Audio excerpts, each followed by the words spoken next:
in the meantime talk about the peace talks there, because the first round that failed, that happened in Islamabad. And now it seems both sides are ready to come on the table once again and to issue and address the issues that still remain unresolved. And we are talking about US and Iran that seems to be giving peace another chance.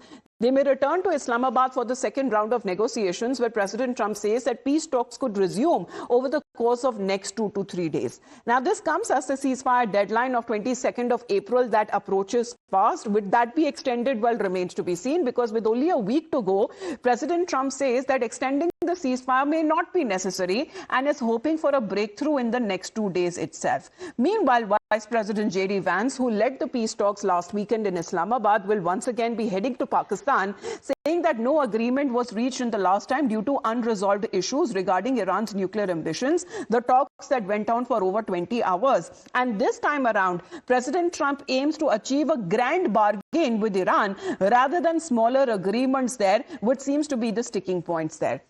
So let's talk about, as far as the peace talks is concerned, maybe back on track, but the real test now lies ahead. Major roadblocks that continue to hold any breakthrough between the US and Iran, right from nuclear enrichment to the Strait of Hormuz, key issues that still remained unresolved. Let's take you through as far as the details that are now emerging exactly when it comes to the sticking points there, because when J.D. Vance left Pakistan, he says that we have given them the best possible offer on the table. However, the talks failed. But that is when President Trump came out to say that Iran can never be allowed to have a nuclear weapon. So nuclear enrichment seems to be the sticking point there, where US wants a 20-year freeze. Iran has, however, now been declining that, and when it comes to the pause on its enrichment program is concerned. Strait of Hormuz is something, again, Iran is now trying to monetize it. There is already a blockade that Iran has enforced, and to which another blockade which the US Navy has imposed, which goes beyond the Strait of Hormuz. So that seems to be, when it comes to the sticking points there, where there is no agreement coming in from both sides yet.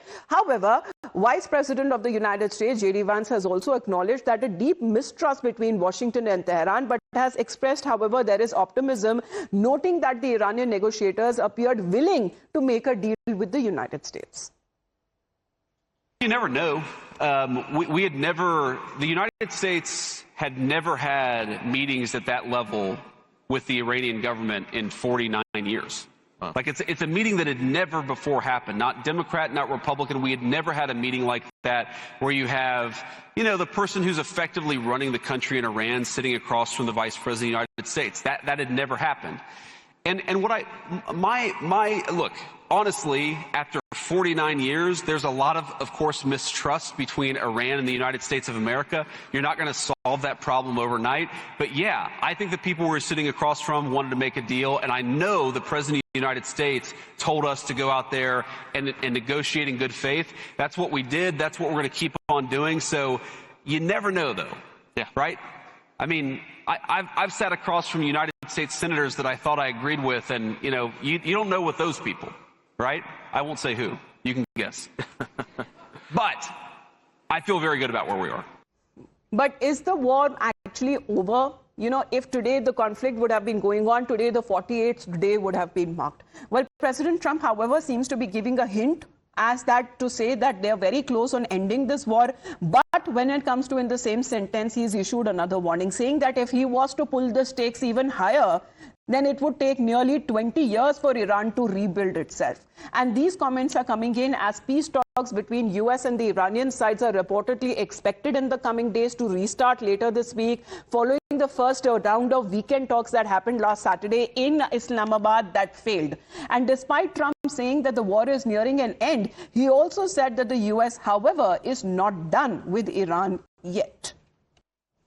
Well, that seems to be this latest warning that is now coming from President Trump. However, interestingly, he doesn't seem to be making any mention of Iranian power plants, which he wanted to actually wipe out the entire civilization previously when it comes to his deadline is concerned. Now, when we talk about round two, is it loading? What really happens and when does it happen? Because when it comes to United States, it is going to be represented again, what is being said by J.D. Vance. Steve Witkoff is also expected along with Jared Kushner. And when it comes to the talks on the table, because on the Iranian side, what we are now looking at, it was previously a 70-member strong team, the delegation that arrived from Tehran that also included the Foreign Minister Arakchi, the Parliament Speaker Ghalibaf as well, along with other officials. And that seems to be the main focus, that they are likely to come together in Pakistan once again to hold second round of talks. And will it actually lead to any breakthrough? Well, that, however, remains to be seen. However, there seems to be an air of optimism, and President Trump also seems to be hinting that the war in Iran may come to an end soon. We're going to head into a very short break.